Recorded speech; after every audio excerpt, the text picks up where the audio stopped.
Hey everyone, and welcome to This Explainer. Today we are unpacking a totally fascinating perspective on human anatomy, one that takes us deep inside the skeleton. We're actually going to explore a narrative from our source material where your own thigh bone speaks directly to you about the true story of your organs. I know, right? We usually think we know our own bodies pretty well, but the text we're looking at today reveals this buzzing, hidden kingdom operating just beneath our skin.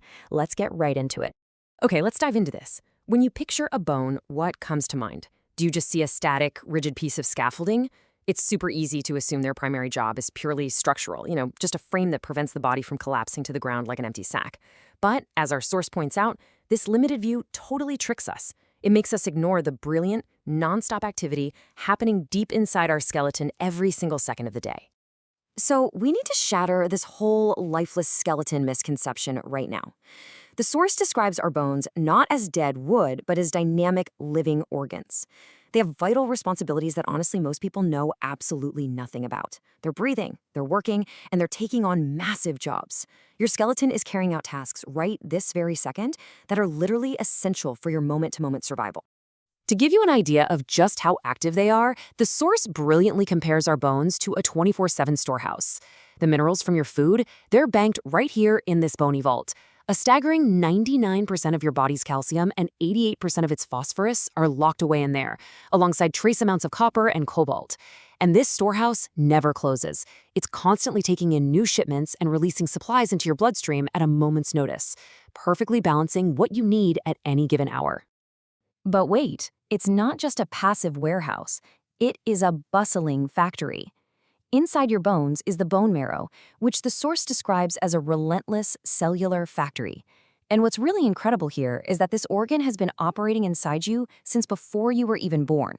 It never takes a weekend off, it never clocks out, it's just go, go, go. And this brilliantly illustrates the sheer scale of that factory's operation. Think about this number for a second. 180 million. That is the exact number of red blood cells that naturally reach the end of their lifespan and die every single minute in your body. Every minute. Now, while your spleen and liver do help out a bit, the vast majority of those 180 million replacements are rapidly manufactured and pumped out by the bone marrow. Your bones are quite literally keeping your blood fresh and flowing at lightning speed. And get this, the manufacturing doesn't even stop with red blood cells. The source highlights that this internal factory is also tasked with producing your body's ultimate defenders, the white blood cells. These guys are manufactured in the ends of your long bones, in your flat bones, and in the vertebrae of your spine. So why does this matter?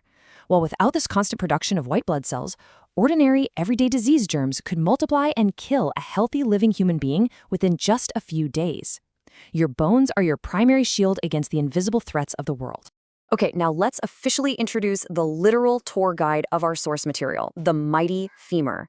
The text actually narrates from the perspective of this specific bone, which claims its rightful place as the representative of the entire skeleton. And fair enough, right? As the largest, longest, and strongest bone in the human body, it's so powerful it effortlessly carries the entirety of our heavy body weight every single day without snapping.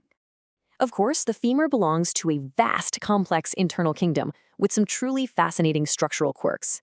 For instance, while adults typically have 206 bones, you actually had more when you were born. You started with 33 vertebrae in your spine, but as you grew, 9 of those fused together. We usually have 11 or 12 ribs. And in a really beautiful contrast to the massive, heavy-lifting femur, the absolute smallest bone in your body vibrates delicately deep inside your inner ear, which is exactly what's allowing you to hear my voice right now. But, a pile of 206 bones is just a pile unless they're actually connected. The source uses a simple but brilliant analogy here. It describes how the creator tied this whole skeletal system together using high-strength strings and bands, what we scientifically call tendons and ligaments. These materials are incredibly lightweight, yet remarkably strong, seamlessly binding joint to joint and bone to muscle so you can move fluidly. Let's move on and see how this builds, because how a bone actually becomes a bone is just jaw-dropping microscopic engineering. It happens in 3 major steps. It all starts with a soft foundation of cartilage. In newborns, this material is rubbery, soft, and almost glass-like. It's highly resistant to wear and brilliant at absorbing shocks. Basically, it acts like a sponge, full of trillions of microscopic pores just waiting to be filled. And this is where the magic really happens. Special bone cells, called osteoblasts, step in and produce a protein called collagen. This creates microscopic gaps that are immediately filled with a sticky, glue-like substance. As your blood flows past, it deposits tiny particles of calcium, phosphorus, and carbonate. That glue captures the minerals, depositing them layer by layer to progressively forge a harder, stronger bone. It's basically like a microscopic 3D printer. Which brings us to a really beautiful metaphor from the text. Bones grow in length until we're about 21 years old.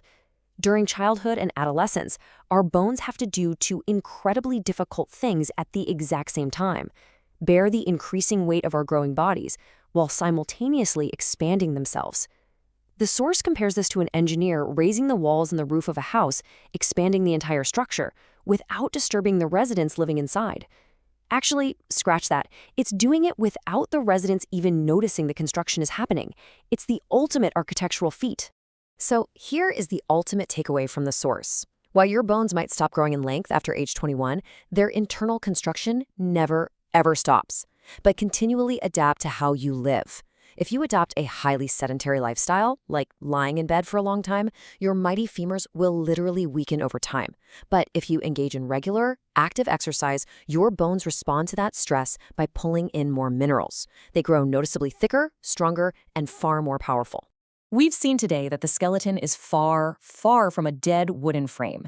It's a dynamic, living, 24/7 factory and mineral vault that defends your life and adapts to your choices.